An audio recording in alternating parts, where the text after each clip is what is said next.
স্টেটের result, state যখন হওয়ার আগের মুহূর্তে, সেই মুহূর্তেও আমি যখন বারবার ভিডিও দিতাম, আমি বলতাম যে আর কটা দিন ধৈর্য ধরো, স্টেট হবে। তার আগেও অনেকে বলতো আর হবে না, স্টেটের রেজাল্ট আসার আগে আর আসবে না, কবে আর আসলো, ডোমিসাইল লাগু হয়ে যাবে। এগুলো নিয়ে আমি প্রথম থেকেই তোমাদেরকে কিন্তু মোটিভেট করে গেছি। তাই লজিক্যাল কথা শুনে ডিমোটিভেট হওয়া এটা একেবারে ব্যর্থতা তোমাদের, যারা এরকম ভাবো।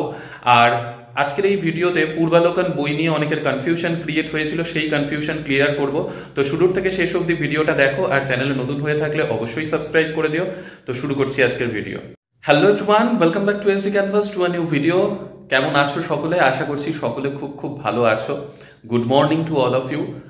বিপিএসসি টিআরই 4.0 যারা দেবে তাদের প্রিপারেশন স্ট্র্যাটেজি নিয়ে একটা ভিডিও আমি দুদিন আগেই দিয়েছিলাম। তো সেখানে একটা কনফিউশন ক্রিয়েট হয়েছে, সেই কনফিউশনটা আজকে ক্লিয়ার করব।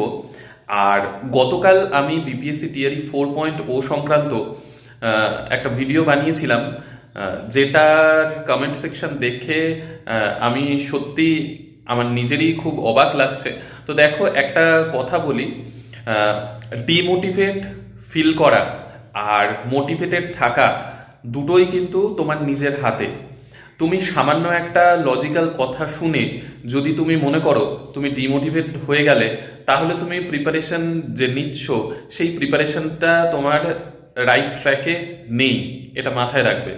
কারণ দেখো, কোনো একটা চাকরির পরীক্ষা দেওয়া আর তারপর সিলেকশন হওয়া, এই দুটোর মাঝখানে একটা কিন্তু গ্যাপ রয়েছে। সেই গ্যাপটা কখন ফিল আপ হয়?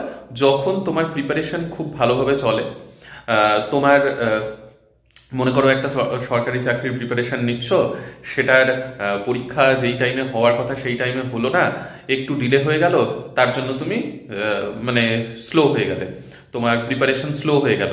সেটা যদি তুমি করো বা সেটা যদি তোমার মাথার মধ্যে আসে, বা তোমার যদি মনে হয় হ্যাঁ আমার মন মতো হলো না, তোমার মন মতো সবকিছু তো নাও হতে পারে, কিন্তু তোমার মন মতো বানানোর জন্য তোমাকে ট্রাই করে যেতেই হবে।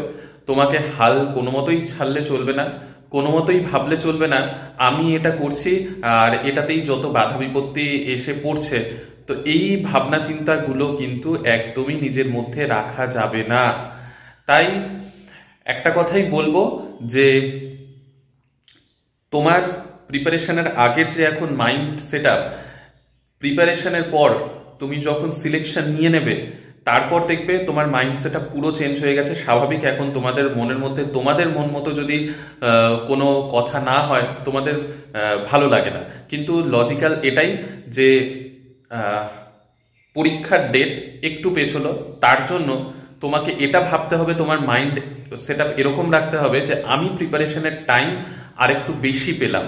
কখনোই এটা ভাবলে চলবে না যে হয়ে গেল আর পরীক্ষা পিছিয়ে গেল তাহলে আমিও স্লো হয়ে যাই, এটা ভাবলেই মুশকিল। যাই হোক, তোমরা নিজেদের মাইন্ড সেট আপকে একটু চেঞ্জ করা স্টার্ট করো, তাহলেই দেখবে তোমাদের আর এই যে কনফিউশন গুলো বিভিন্ন রকমের আসছে সেগুলো আসবে না। আর পূর্বালোকান বইটার কথা যেটা আমি তোমাদেরকে বলেছিলাম, পূর্বালোকান বই, সেই পূর্বালোকান বইটা হচ্ছে হিন্দি ভার্সন, যেটা আমি নিয়ে দেখেছি বা আমি স্টাডি করেছি। আর ইংলিশ ভার্সনের কথা অনেকেই বলেছো, তো ইংলিশ ভার্সন দেখো, গতকালই আমি অ্যামাজন থেকে দেখলাম ইংলিশ ভার্সন রয়েছে। তো তোমাদের যাদের হিন্দিতে অসুবিধা হচ্ছে, অনেকেই লিখেছো যে দাদা হিন্দিতে অসুবিধা হবে পড়তে, তো তোমরা ইংলিশ ভার্সনটা অ্যামাজন থেকে নিয়ে নিতে পারো। অ্যামাজনে গিয়ে পূর্বালোকান ইংলিশ ভার্সন লিখলেই দেখবে চলে আসবে, আমি এখানে ফটোটাও দিয়ে দিচ্ছি। তো সেটা কিন্তু তোমরা নিয়ে নিতে পারো। যাই হোক, সন্ধ্যাবেলার ভিডিওতে ডিটেলসে ডিসকাস করবো বিপিএসসি টিআরই 4.0 সংক্রান্ত বিষয় নিয়ে। তো সকলে সুস্থ থেকো, ভালো থেকো, আর সঙ্গে থেকো। নেক্সট ভিডিওতে আবার তোমাদের সকলের সাথে দেখা হচ্ছে। আর বি পজিটিভ। বাই।